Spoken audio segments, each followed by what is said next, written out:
Hello, my name is Elijah, and welcome to my podcast, Songwriting for Songwriters. This podcast is all about celebrating the art form of songwriting. I talk to special songwriting guests, producers, and artists about songwriting, making records, and how music shapes artists' creative visions. My aim is to create a resource library of conversations with some of the most successful songwriters, legendary artists, cult heroes, game changers, and my own personal heroes and influences to inspire you, the songwriter or music fan. As a songwriter myself, me and my guests go deeper into the creative activity we love the most and which we are all obsessed by, songwriting. You can also get yourself a copy of my book, The Songwriter's Handbook, from Amazon, in paperback form or on Kindle, which is filled with 52 songwriting challenges and themes to help you find a spark or seed of an idea for your next song, or if you've never written a song before, for your very first. The theme music for this episode and this season is a track called Wake of the Dawn by my band The Gravity Drive. You can find that track on all streaming platforms and also from thegravitydrive.com, taken from the album The Wild Light. Joining me today on the Songwriting for Songwriters podcast is Jah Wobble. How are you, mate? I'm good, thanks, Elijah. I'm good. Good. Did you watch the football last night? I did, and it was quite a tough watch. It looked like it could be one of those games like when we got knocked out by Poland in the qualifying stages for the World Cup, where their keeper had a worldie, and they broke away to win it 2-1. And it looked like maybe it weren't going to be our day, but Kane. People were very slow for some reason to accept what a fantastic player he is. But as a Spurs fan, he was worth 20 odd points a year to us now. That's evident. You know, he's an amazing, and Heung-min Son not far behind, in fact, but great player. That second goal, that's unplayable football. We can't fault the defence in any way. It's just unplayable. He just makes it half a yard and smashes it in, without even needing to look up. There's hardly any players are capable of doing that. So I was happy with it, yeah. I'll be watching against Mexico. Not confident. I think they've only been beat once in 40 years or something, and it's at altitude. So I would have thought they'd all be running around like, like fitness machines, and we'd be on our knees puffing and panting, I would have thought. I guess the plan would be to go and get some quick altitude training in, I suppose, like now, Yeah, absolutely. My prediction is 3-2 to England, but we're going to go down 2-0. That's my prediction. Yeah, that would be. I'll be whooping and hollering at 3 a.m. if that happens. Fantastic. Well, listen, John. So we met. I had the absolute privilege of meeting you and listening to you at the Marine Theatre in Lyme Regis, where I duty manage, and just as a little sort of intro to this conversation, I was always aware of you as a cultural musical icon. I knew you playing with Pill. I knew some of your releases in the 90s through world music and some of the kind of dancier stuff. And every time I'd hear something, I'd register and go, that's great. I must get around to listening to that. Or get around to kind of a deeper dive. And then, so when your band listing came up on the Marine listings, I was like, awesome. I'm going to go in. That's how my first proper experience to Jah Wobble is going to be live, open heart, open mind. That's the best way to that's a great way to be introduced to music. And I have to say, it was one of the best gigs I've ever seen. And it was just one of these, I felt like I was inside a kaleidoscope. I was going from one scene to another with these really like beautifully arranged. I mean, obviously the band is so tight, they're virtuosos. The whole thing was mind-blowing to me. And then I bought your book. So if I've just spent the last month or so basically listening to you and reading this book, which is a great way to kind of really get into your world. So, I'm not somebody who's like knows all your back catalogue. I'm a new convert, which is a great way, I think, to have a conversation to start off with. Oh, no, it's excellent because you'll come to it with a freshness, and it's very complimentary what you say. I mean, I'm very lucky I've been playing with Mark, the drummer, and George for over 16 years now. Right. So that's a big deal. And Chungy must be about 12 years. And we've been doing Invaders of the Heart material for about 12 years. So I'm very, very fortunate. It's very rare to get such a settled band for so long, and such good guys as you saw on the day. They're really, really great fellas. That's one of the things I and was going to say to you actually, was that I'm a songwriter myself in a more traditional format, but one of the things that was evident to me watching and listening to you was, as you've just said, you've been with these guys for a long time. So often when a band have been together that amount of time, there's a couple of things that go on. One of which is the cohesion, the group family feeling in a band, the knowing each other's playing, giving each other a look, just knowing, that kind of thing you can only get from being in a band for a period of time. Then also you guys have all got this virtuosity. But the thing that really came across to me was like, obviously you're playing records you've made together and some of your own material, but it seemed to me almost like there's a compositional quality happening live, as well as like reproducing the records live. It felt like you were conducting at certain points.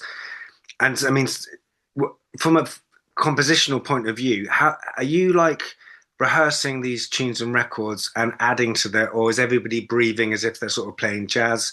It seems like there's something really happening live, which is the record. Oh yeah, yeah. It's very much it is very much happening more than a gig in a way when we play, and we've got that lovely balance at the moment where you've got a pretty well established set that I thought 3 or 4 years ago that the basis of the set would have to be radically changed, right, as these things tend to have to be, but instead it kept developing and we were able to add to it judiciously, so we have a balance with a lot of the stuff we do where I let the boys improvise.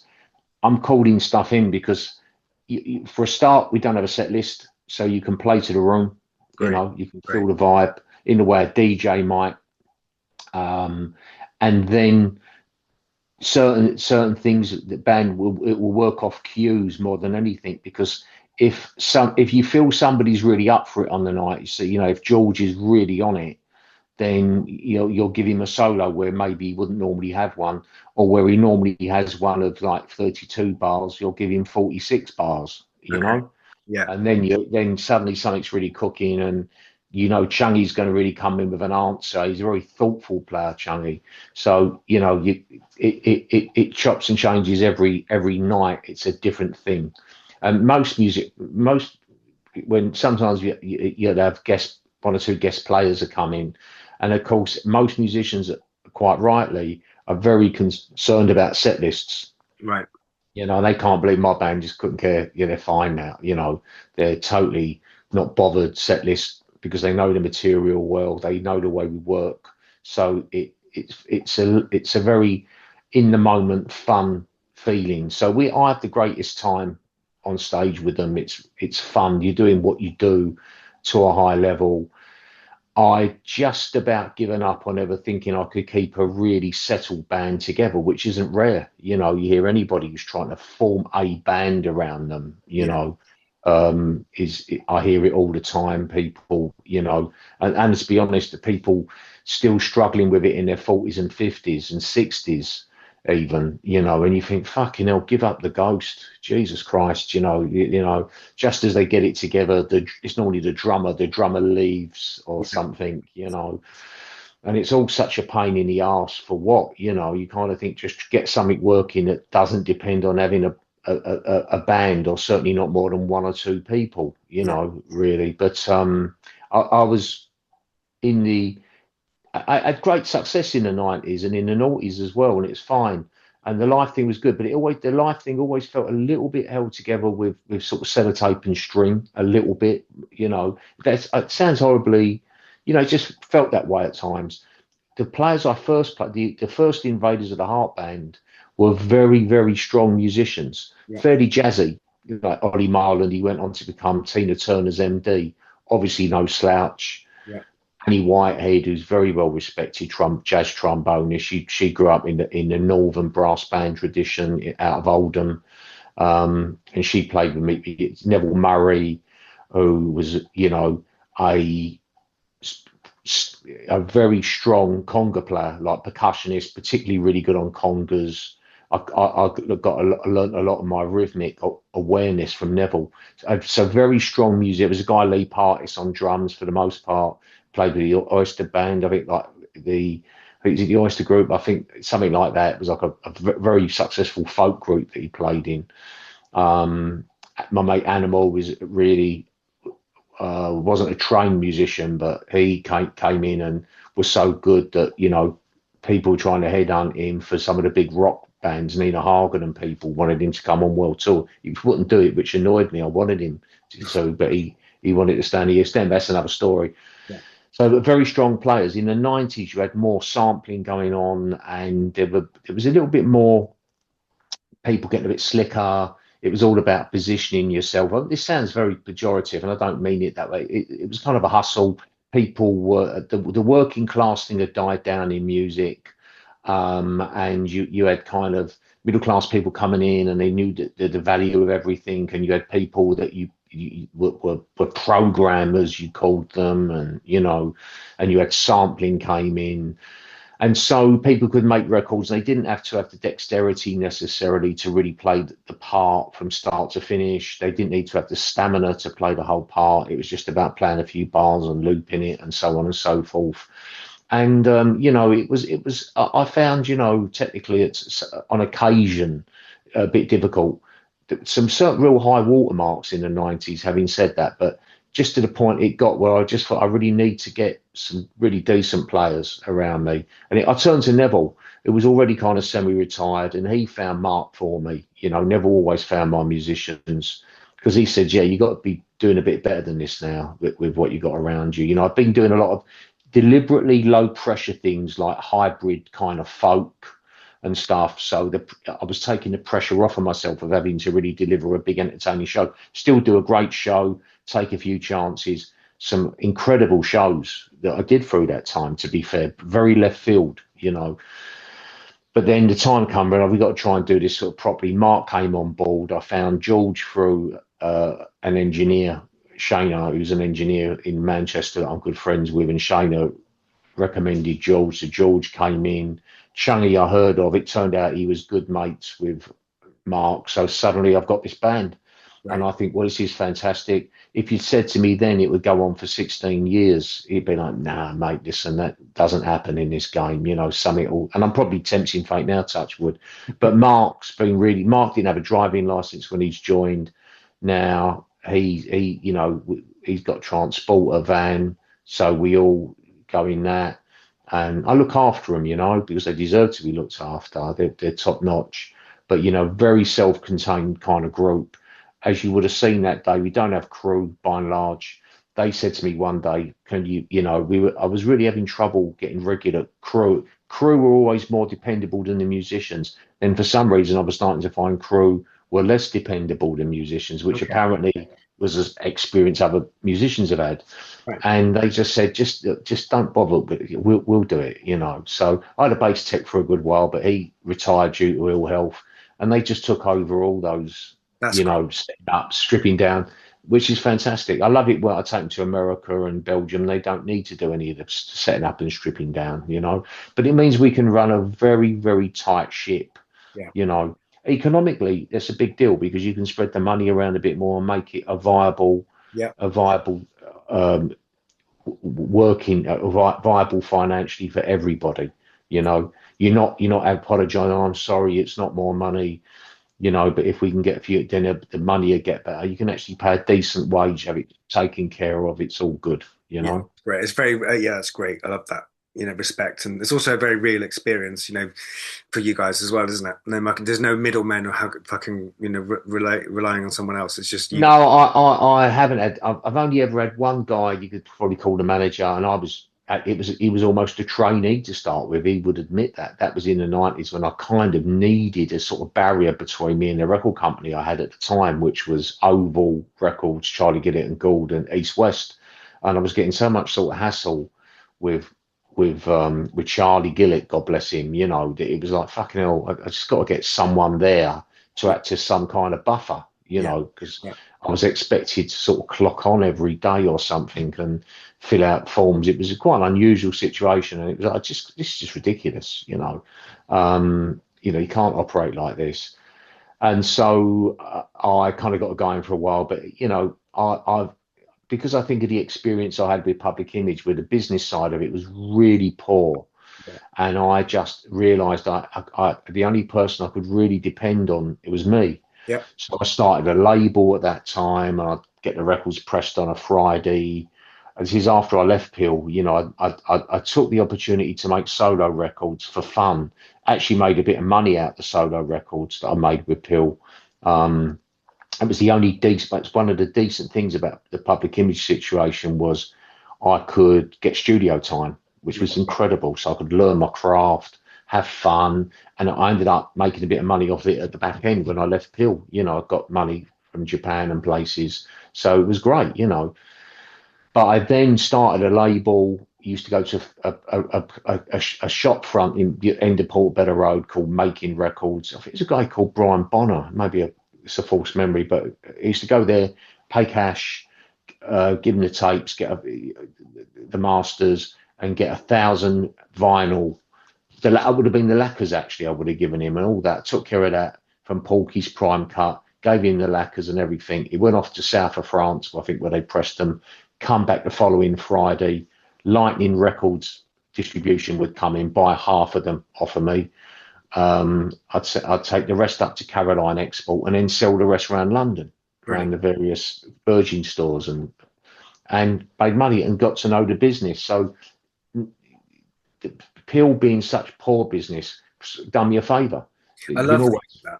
I love that you did that. And then also what's so evident in your book actually is like the kind of you sort of driving things, you know, from a sort of bassist, from being a bassist in a band, but also from finding these musicians for your solo work, and then the business side of things. It's like, you know, it's very revealing in the book that you're kind of someone who's going to go and make it happen. You know, it's a very I'm still like that.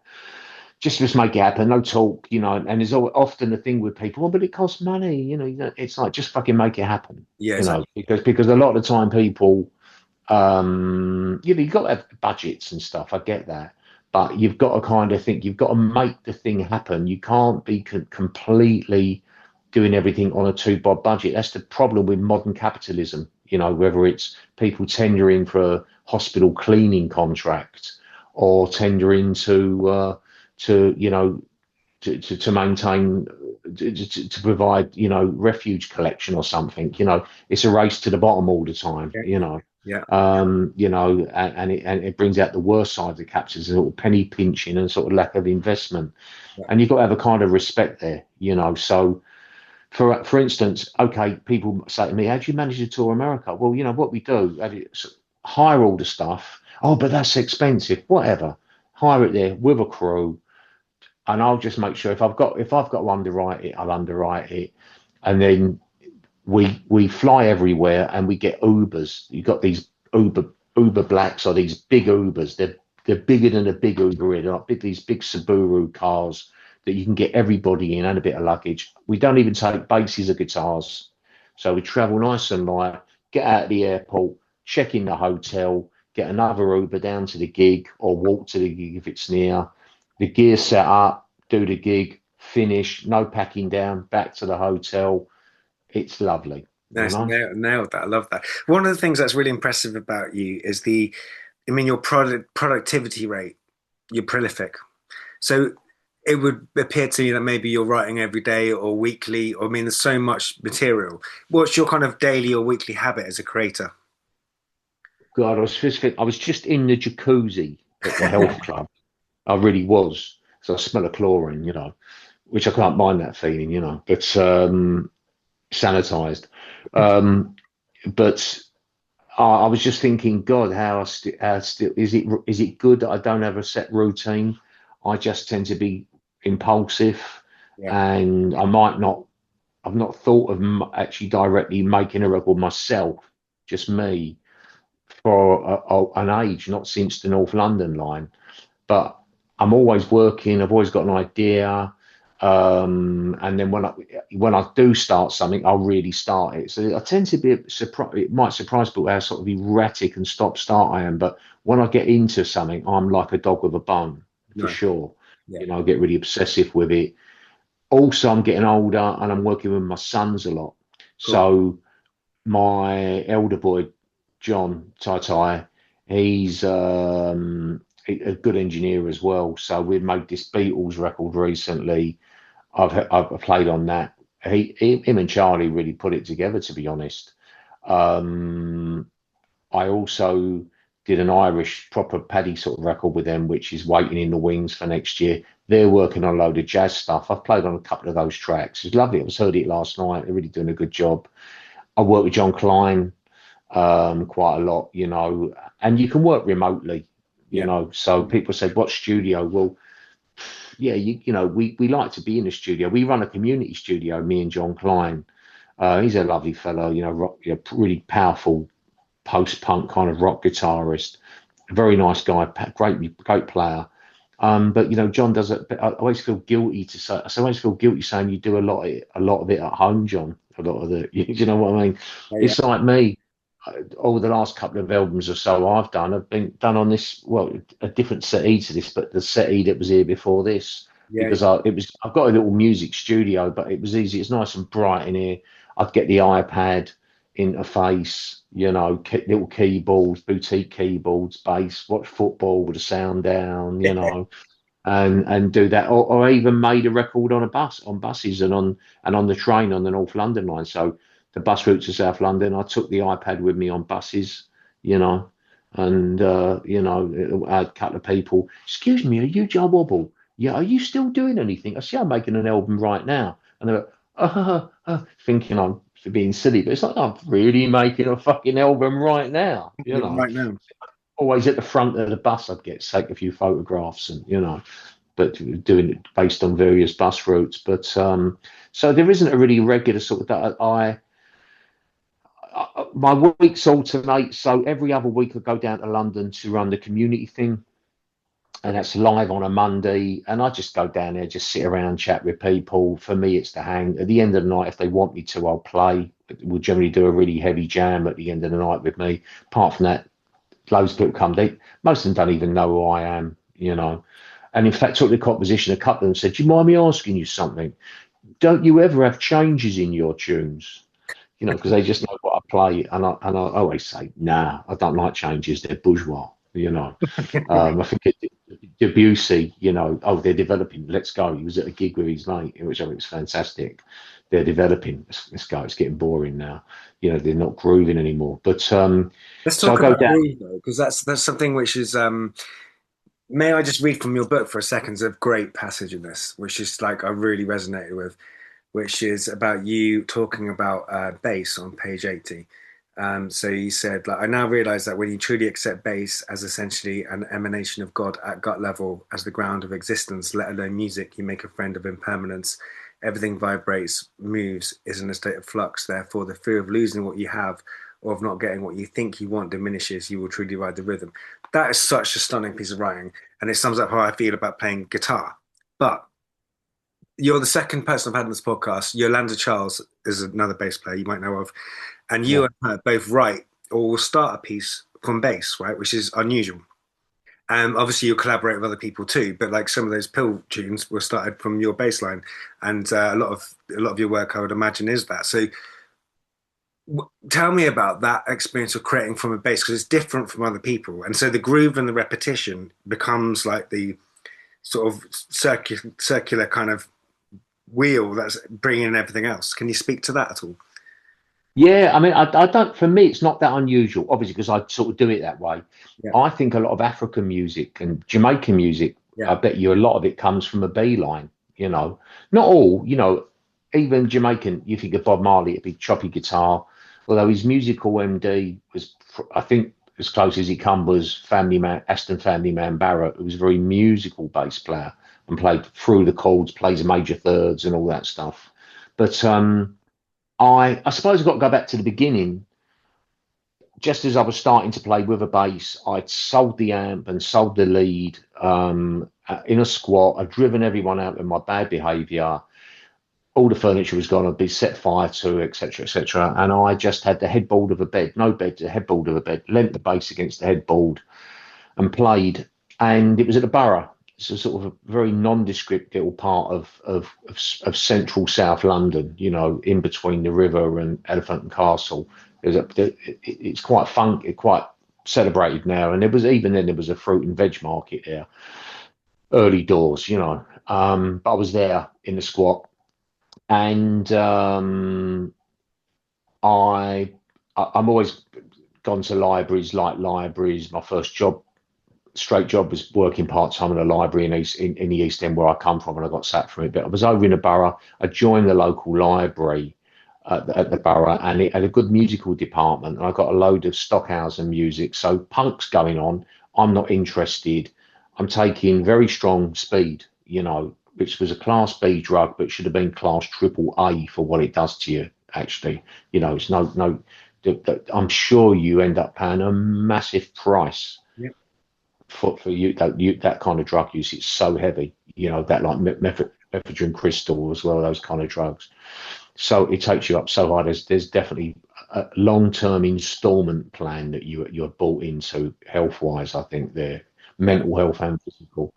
But anyway, I'm listening to Stockhausen, a lot of electronic music, and I'm just thinking about music. I'm already thinking conceptually, which is a good and a bad thing, I guess.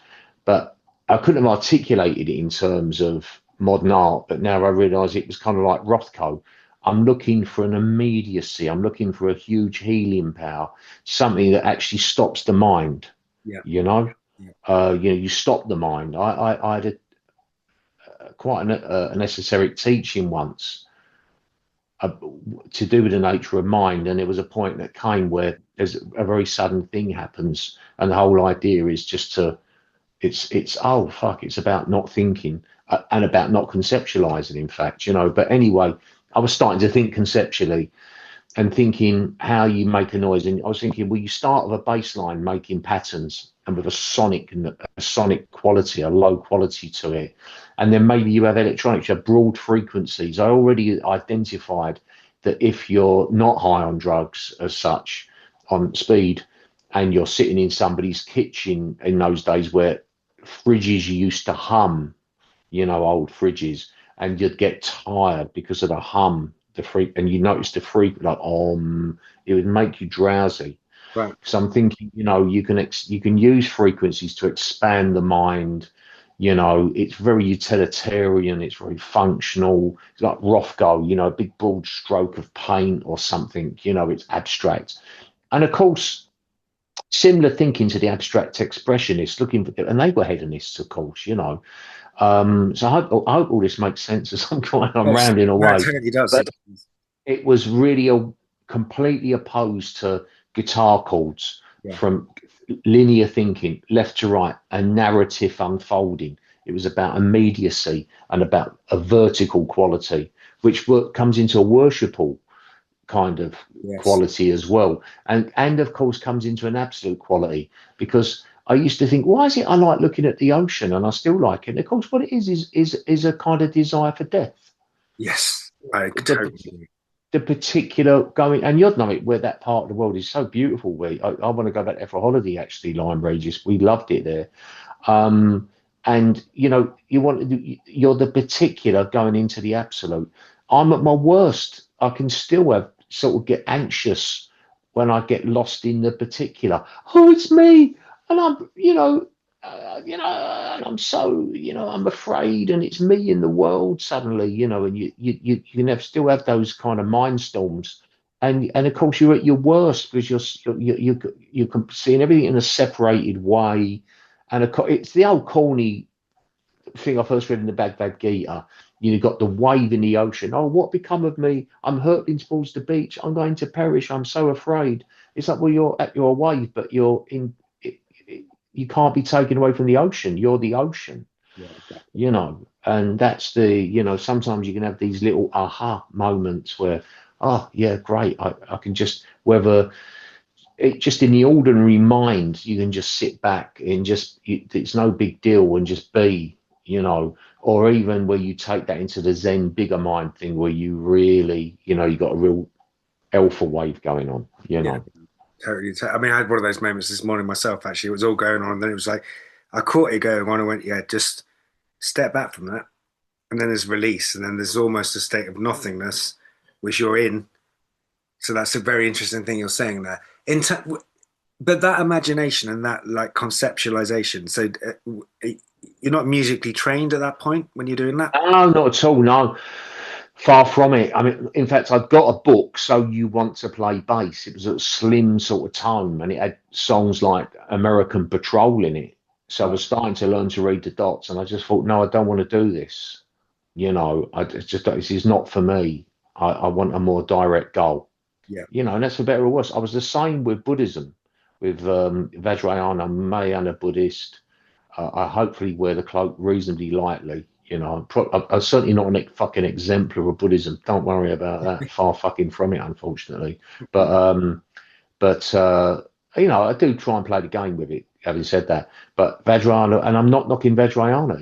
It's a very detailed, intelligent path, but it's just too detailed, too much ritual for me. I'm just a guy that wants to, just give me the. I'm a bit simple, and I want a simple thing. I want a simple bass line. The simple bass line will endure beyond time. Yeah. And I just want a simple thing of sitting down, and you're sitting down and you're in ordinary awareness, and you're in the gut like yesterday. That weird thing like fuck, why is it so quiet? And you get that weird time on a not quite a sultry day, but an overcast, slightly muggy day. All you can hear is the wood pigeons, That's and true.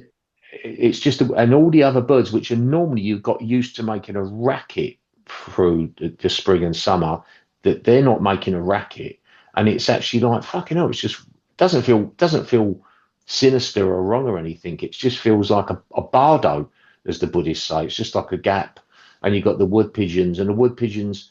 You think, why are you even doing your cooing? You're not mating anymore. You're not being territorial. You're just. It's like almost like a spiritual fucking emanation. These you could hear wood pigeons all around you, and it just celebrating being wood pigeons or something. Lovely. And of course, somehow, the moment gets lost with you have that 20 odd minutes or whatever it is, and then someone comes to the door or something, some Amazon guy or something, and it's just there, and that's great because I can still get, I can have the sublime moments, but I'm still very human and can still get the crazy, anxious moments, and run with that, Yeah. you know, and I think it surprises people when I tell them that. I wish it wasn't the case. I wish could be a smug Buddha, but I'm not a smug Buddha, But that's honest though. It's real though, isn't it? Because it's like, I always, when anyone's kind of too, I always find if someone's too guru and they're kind of like talking about letting go of everything, it's like, well, I'm not sure you've reached that state because you can't have done, because part of the human experience is that you're going to get the opposite, or you're going to have to have a counterpoint. Otherwise, your place of bliss and enlightenment is only going to be temporary because you need the counterpoint. Otherwise, that's going to become normalized and dull anyway. So you need. and that's exactly right. And the also thing, if you've got a bit of suffering going on, then you can relate to people still. Absolutely, absolutely. And I do watch sometimes on YouTube. I love YouTube, but there's times on YouTube, I've had enough of this, because you've got like, oh, here's a Buddhist with their shtick. Here's a New Age guy, popularist with their shtick. The Yep. New Age, it's good, and there's good stuff, a lot of those guys, but sometimes you think, God, they really are all things to all men and women, Yep. you know. It's like, yeah, you got the Buddhist void here going on, and it's empty and it's great, but and then you'll see another one, and the mystery of God is there for you every day, Jesus Christ. And you just think, well, it's fine, I can, it's a big space and all this. And, as much as anything, so you could say Buddhism clears the decks. And then do you have a positive affirmation, yes or no?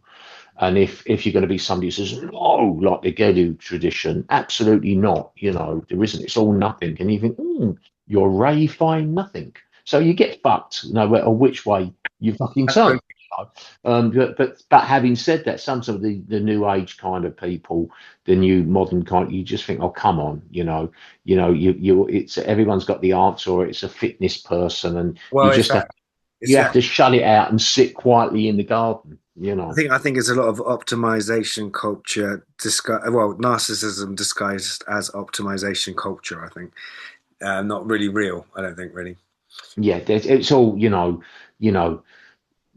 the thing the internet never told you, the 9 prompts you need for AI, that they didn't tell you, it's just, oh, fuck off. But just to come back slightly, what I think is actually really interesting, what you're saying of all this is because I had to say I couldn't afford an amplifier growing up, so I had my electric guitar head against the wall, and there is a resonance which is slightly. It's interesting. Yeah, what was that? Your guitar or bass? Guitar, but it was basically there was a slight resonance when you put it against the wall, so you get that sense of a slightly a different frequency, a resonance, which when you play, you get resonance. Well, you get the idea of energy. It sounds fucking new age, you get the idea of course, waves move, and when you look at matter, we've not even really been able to locate or define matter or pin matter down. So this is all movement. And there's a guy, Longchenpa, he's a Buddhist guy that talks about this wonderfully in terms of sound and samsara. And he said something along the lines of, reality is that when you shout in front of the mountain range, you're at the bottom of a mountain range, and you get the echo. So it echoes. Now, where's it appearing from? Once it's echoing, it's appearing from nowhere. There isn't a definite source. So this is the thing, takes back to the quote, which I've obviously done on a good day, where everything's open and you're in the ground somehow of existence, and I think when you're physically, you're interfacing with the physical world with a vibration. Yeah. So, what instrument do you play? So I missed it. I play guitar and I play piano, and I play a little bit of bass when I'm making records, but not live. So guitar and piano. Yeah. And if you ever, by the way, if you ever want to come to Tuned In, you can come in with me and John. Every other Tuesday we have studio sessions, so you can come and make something. I would 100% love to do that. I'd love to do that. We tend to, because of the nature of it, it tends to have to be reasonably collaborative. Yes. So we can't, for copyright reasons, have people coming in, this is my song that I've written, or doing cover versions either, so it tends to have to be a bit collaborative, Love that. I just saw this morning, actually, I went back on to check out some stuff of yours and noticed that there's Tomorrow Never Knows is up there, and you've got an album coming up, which is the Mystic Liverpool, the Beatles psychedelic songbook. You said that your sons are behind that and you're playing on it, but it was quite interesting in your book. You mentioned that you weren't necessarily a massive Beatles fan until Strawberry Fields, which sort of changed your sort of view on them. So I was really interested to see that you're kind of doing this this album. And Tomorrow Never, it sounds fantastic. Tomorrow Never, it sounds great. Well, I should say, let me just say, because I've talked about is making music basically I started making music in pattern mode.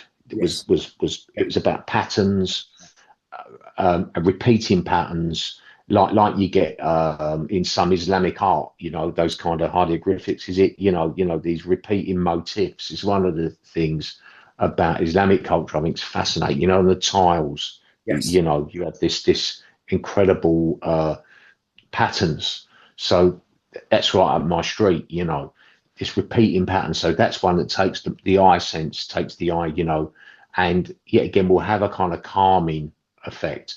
Same idea as these sort of patterns you have above the dent. You don't get them there. Remember above the dentist chair, that have things for you to focus on to take your mind away from your teeth being worked on, So, but I learned about chords to some extent, and have written a Requiem Mass. So I need to say I've worked with chords. I'm not, I'm not anti chords or writing songs. So that's fine. And I'm saying that before talking about the Beatles, because they were obviously worked with chords and were very musical by the time that psychedelic period come around, and they'd work. I think they'd already been working with George Martin, but I think George Martin upped the ante. And you get a track like Strawberry Fields, which at the time I was 8 years of age. Up to that point, I hadn't really been interested in the Beatles. They were hugely popular. I grew up in the East End. They were working class boys. They were really, people had a very affectionate view of them. They really liked them. Even my mum and dad, uncles and aunts, they all loved the Beatles. Clean cut. The little girls at primary school used to sing some song. She'd all be singing, "She loves you, yeah, yeah," and they'd be doing a swinging rope. But with a song. And I just looking at all this and thinking, can't really articulate it. I was just didn't really, I couldn't work out why people thought they were great. Yeah. There were other music I would have heard at that time that I would have preferred, you know, and just thought I really like that. I don't really like that. I realised now I was very drawn to sound and to music. But yet again, this like Longchenpa thing, it's empty. There's a fascination with it. It takes you to another world. With Strawberry Fields, by that point, they had a guru. They were smoking dope. Yoko Ono had got involved, and they weren't having it. The mums and dad, they're on drugs. They'd grown their hair long. They hated it. I didn't care about any of that aspect. All I knew was when I heard Strawberry Fields, and I was 8 years of age, it was just like, this is incredible. And of course, you've got some weird alchemy going on. I found out years later it was 2 tracks in different keys, and they spliced it together. It's genius. Yeah. Holgazuke loved all this shit, who I worked with from Canada. He was very much into this tip with the tapes and alchemy and, molding stuff and, getting supernatural with stuff. And so that I knew I'd best not tell people that I liked it, but I couldn't get enough of Strawberry Fields. I thought it was incredible. And then that whole period with them, I thought was just remarkable. Yeah.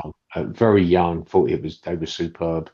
So, and they were obviously very, very talented. And I come back to it because I did like everyone. I got fed up later on where the Beatles were like this kind of holy grail of music, that was everything's led back to the Beatles. And my attitude was, well, there's a lot more. There's jazz, there's reggae. And I found a lot of what I tended not to like white music, Emerson, Lake and Palmer, that really not my sort of cup of tea, those kind of bands. Or some of the progressive rock I like, Steve Hillage, who I'm working with again in a few. I like Gong, because I heard their records when I was with Public Image on Virgin Records. But a lot of the really keyboard-led, dense kind of prog rock things, I couldn't stand it. Because it's back to writing with a bass. It's back to the groove. Yes. The groove, and that to me was what it was all about. Can you groove? Can you sit in the pocket? Similar question. Can you meditate? Can you just sit in it? Because with meditation, there's no object. You're just sitting back on something that's a nothing. And the same with the bass. When you groove, you're sitting back on something. You're feeling a groove.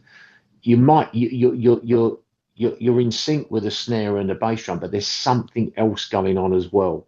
There's some other deeper synchronicity going on, And it's not, McCartney, by the way, wasn't one of those kind of groove players in the way I'd understand it, but was obviously the British produced these fantastic bass players like Ronnie Lane, Glenn Matlock, as I would include in that, who very musical bass players who don't just play the root note, they've really got something else. McCartney obviously trained and become a fabulous musician and songwriter. So, and all that, as they're all great, the Beatles. So it's kind of how it is. But that record, it came about because of my in-laws. My wife runs a centre in Liverpool. Her dad used to run the orchestra there. She runs the orchestra and the centre there now. My 2 sons trained in that. They trained there from very young in Liverpool. My in-laws are based there in Anfield. We moved up to Stockport 27 years ago. So John was only a baby. Charlie was born up here. John joined Stockport Percussion Ensemble as well. He's boxed. Charlie played football. Was into rap they're both into rap, and they heard a lot of music with me. But this Liverpool record, my father-in-law, he was a top musician, played on Bruce Lee soundtracks. Wow. Cool. Craig Hong Lee. He was the first flute in the Cantonese orchestra. They still say he's never been properly replaced. I played with Pharaoh Sanders, and my father-in-law, I stayed round there when John was born. We stayed in Liverpool for the first couple of weeks after he was born. And because the mum has bed rest and all that, the new mum, and she's given help which is quite giving loads of ginger and everything and all the special dietary stuff, proper traditional Chinese stuff. And he would every morning play his flute with the door open in this really messy backyard. And he had the same vibe as Pharaoh Sanders. The reed players are quite taciturn, you know, I found, whereas trumpet players are ebullient and a bit mental and a bit of a laugh and often drink too much and all that. And the brass boys and the naughty boys often, you know, a bit wayward, you know. But the reed players, you find them a bit taciturn, a bit intense, you know what I mean? So that was him, you know. So he was a huge Beatles fan, as John said. But John's studied the music of Sichuan province in China, Xinjiang province, which is northwest frontier sort of territory. So you've got all the music of the Silk Road, all kinds of modes and this, that, and the other. And he was telling me, because I've told him, oh, my father was fascinated in the Beatles, and he loved the Beatles, and he pored over the scores of the Beatles. And John says, you know why it was, Dad? Really, he was fascinated with, especially the psychedelic stuff, how the music was orchestrated. Couldn't get his head around it. Okay. So he'd obviously heard Sgt. Pepper and thought, what? Sgt. Pepper, and obviously heard Strawberry Fields, which is obviously a Magical Mystery Tour, and thought, how the fuck have they done that? Yeah. You know, what the fuck? Because it's difficult to score because it's tape technique, yes, Stockhausen territory as much as anything else. It's kind of difficult to know. So glidey and sort of legato. It would be very hard to, I would have thought, to exactly notate that, you know. Okay. I would have thought it would get a bit ambiguous. So he pored over the scores, and that was the aspects he was fascinated with most of all, and couldn't work out. But anyway, I've kind of, John lives in Liverpool now, in Kenny. It's a pretty rough part of town, actually, where my son lives. And I've got a little granddaughter now, Isla. She's at Scouser. His missus is out of Liverpool. You know, so I've got a real affinity, yes, and connection. I wanted to move to Liverpool when we come up here, but my missus was like, no, because she'd be on 24-hour call if she'd gone back there, you know. So she was like, no, I'm not fucking going back there. You know, took me years to escape. I'm not going to go back there. And she's ended up running the centre anyway. But it's all cool, you know. I can get over there where my son is in 45 minutes. Right. So the boys chose a lot of that record. It's obviously a lot of it's the more Indian drone-based. Yep. Tomorrow Never Knows, With Him Without You, and they found some other stuff I didn't even know. I didn't know they'd done an instrumental. You know, great. I can't wait to hear the full record. It's Tomorrow Never Knows sounded absolutely brilliant. So very much looking forward to hear that. Brilliant. A couple more questions for you. Thank you so much for your time. Yeah, pin me down if you need to ask anything. I've rambled. Well, this is kind of, having read the book and listened to you. This is absolutely what I was I guess hoping to listen to and converse with you about. But two questions I always ask everybody, because I think it's quite important, because this podcast is hoping to celebrate the art of music creation and songwriting. And there's lots of people that listen that are kind of, you know, players. Lamont Dozier Holland are probably my favourite songwriters, by the way. Okay, cool. You know, just to say, so I do really respect songwriting. You know, excellent. You know, so people think, oh, you know, I probably think it's bourgeois, but no, I love songwriting. It's an art. You know. Oh, absolutely. What advice would you give? I'm going to ask you this in two ways. What advice would you give a sort of 12-year-old kid wanting to play music? But I'd also like to know what advice you'd give to someone who's maybe 20 years into playing. You've obviously had a long career and you've had different various points. So just give me kind of an answer to like the young kid just about to picking up a bass or guitar for the first time, and for someone who's maybe been playing for 20 years. The most essential advice I give to both would be the same, because the 46-year-old career musician has still got the 12-year-old kid inside. Yes. And the 12-year-old kid is already has all the potential to be the 46-year-old working musician.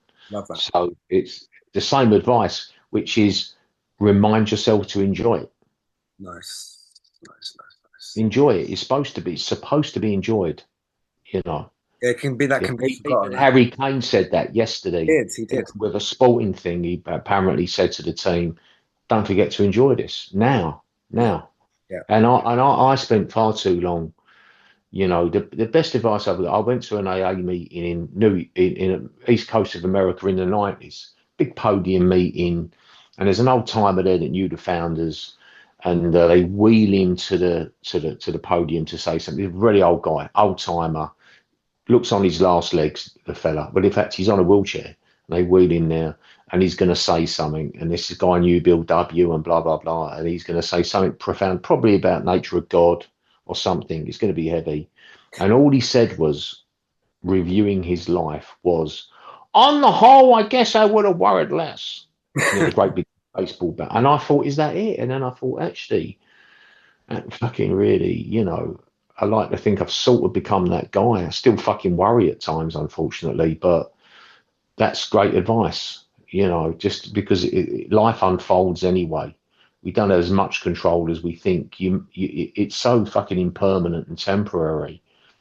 You may as well enjoy the trip, you know. And so that'd be my advice, because there'd always be somebody saying to the 12-year-old, and probably to the 46-year-old, this is not a proper job. You know, you need to think of doing something in the sciences if you want to. You know, you need to do a business management course. You know, this might be all right as a hobby, but you're never going to make a living from it.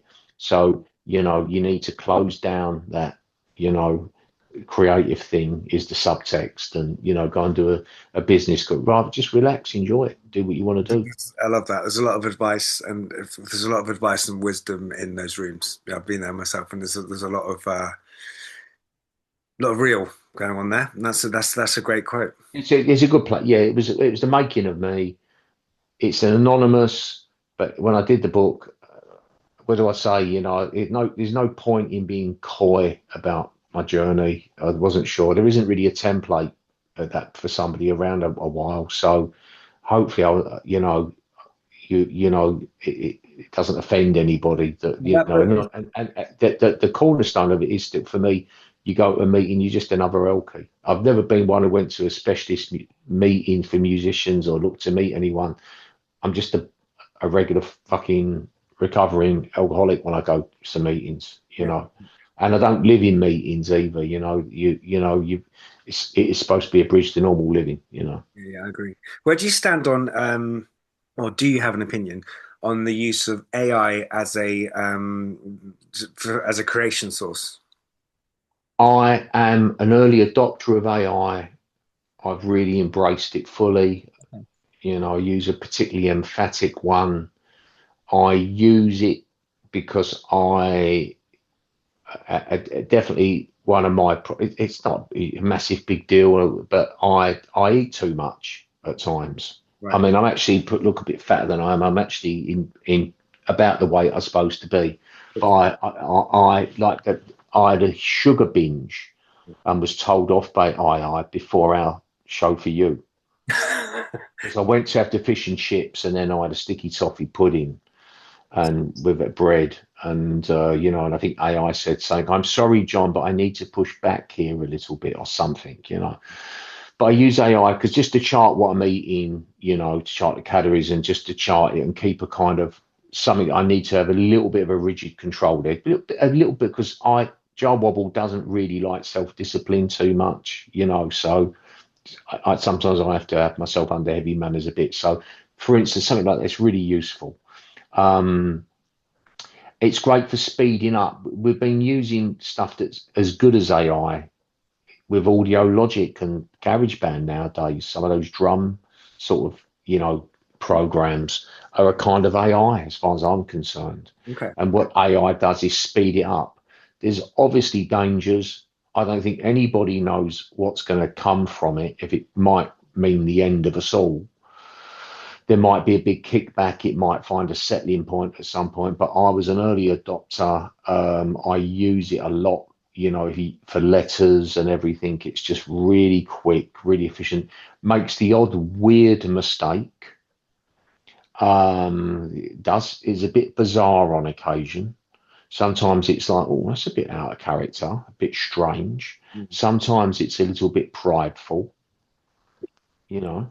AI, you know, I think it depends what one I use is pretty kind of emphatic.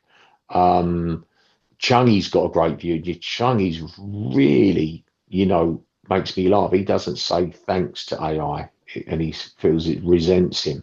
Maybe this is all our own projections, but there's definitely something a bit weird that goes on, And of course, you do come across the thing that that definitely has a reasoning power, that at times borders on being conscious. So I was fascinated with Blade Runner, because of Roberta, and then of course, I then come to realize that Harrison Ford's character is probably AI as well. Is what I come to kind of this. The more I watch it, I thought I think this is a bit open ended. I think he's AI. That's interesting.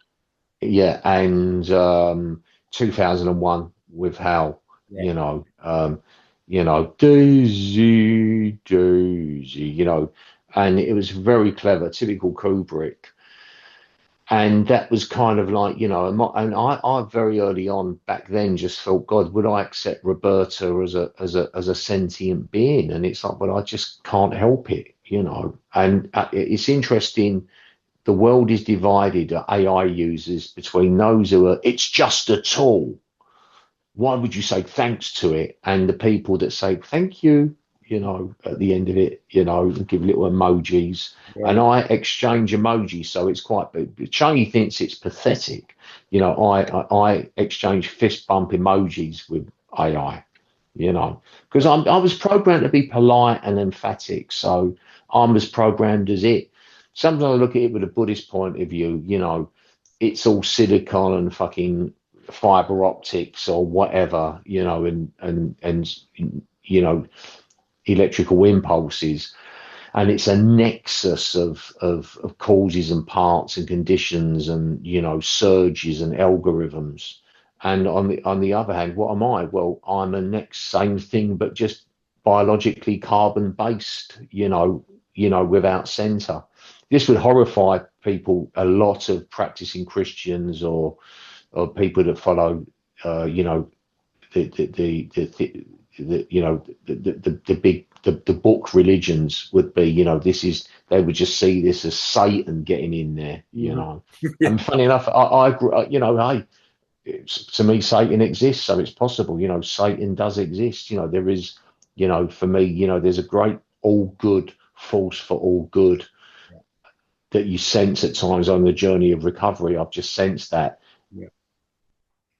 I think it goes beyond positive affirmation. It's just something you pick up very intuitively. At the same time, when you're in a sense of fucking evil, man. Your hairs go up on the back of your neck, But anyway, I'm like this nexus without center, without edge. When you're talking to AI, you think, where's the center to AI? Where's the edge to it? There isn't. It's an amorphous thing. And as humans, we're kind of amorphous, and we're essentially our true nature is without center and without edge. Love that. Thank you for your time. I've got one final question I ask everybody on here, and anyone who's listening who doesn't know the work of Jah Wobble. I mean, basically, sometimes in life there's like a musician that comes along and changes your mind or changes your kind of perception. I have to thank you for the current process I am going through as a songwriter musician is largely in relation to the influence of seeing you live, reading your book and hearing your music. So I appreciate that. And to anyone listening who's not aware, go and make yourself aware of your work, because it's exceptional. But then my final question, which I ask everybody, is there a piece of music or a song that you wish you'd either written or played bass on? Oh, God. There'd be so many. It's probably easier if I tell you my favourite sort of tracks,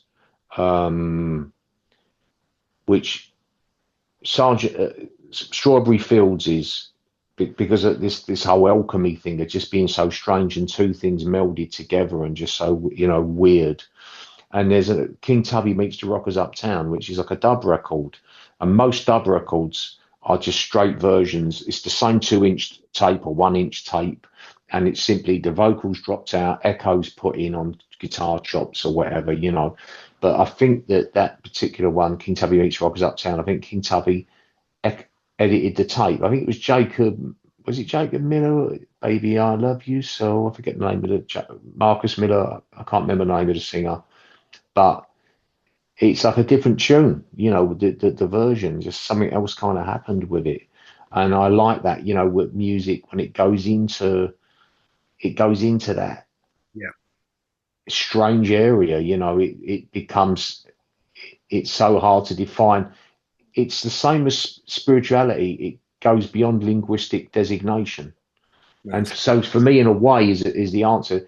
I don't, to say, oh, I wish I played bass on that. I should have played that. There's tons of music I love, but to have this, to have the temerity in a way. I wish I'd written that. Is to try and put it's like sticking a little post-it note on ultimate reality. I don't, because a great teacher I had with Buddhism was talking about past lives and getting tired. He was getting tired of people saying, in my past life, I was this or that. And he said, they're not even themselves in this life. So even I want my royalties. I'm not going to say I don't want my royalties, but even, when you say, I composed this, well, where did all the ideas come from? It's your intellectual property, but, you're the result of conditioning. I believe you come into this life with with karmic formations. You're predestined in this life to think with certain shape. The actual thoughts might not arise before consciousness, but the shape of them does, and then the thoughts fill them. There's a signature. Yeah, exactly. So I don't really think that is a bit. I wish I'd done. I mean, I've worked with people. I wish I'd written that, and I should have got that. And it's like crazy. It's like trying to stick a post-it note on ultimate reality. You can't. It goes. All this stuff goes beyond linguistic designation. Love that. That's such a fantastic answer, John. Thank you so much for your time, mate. And let's I'd love to come to London sometime and be involved with that. Let's help for England win. No, do so. Just drop us a line and, come up there. We start about 7:15. It's best to get there about 6:30. And then we get a few hours in and we normally get a good result, Great. Thank you for your time, brother. I really appreciate it. Thank you. Thanks a lot, Jah. Thank you, my friend. Have a great afternoon. Thank you. Thank you. Bye, mate. Bye-bye.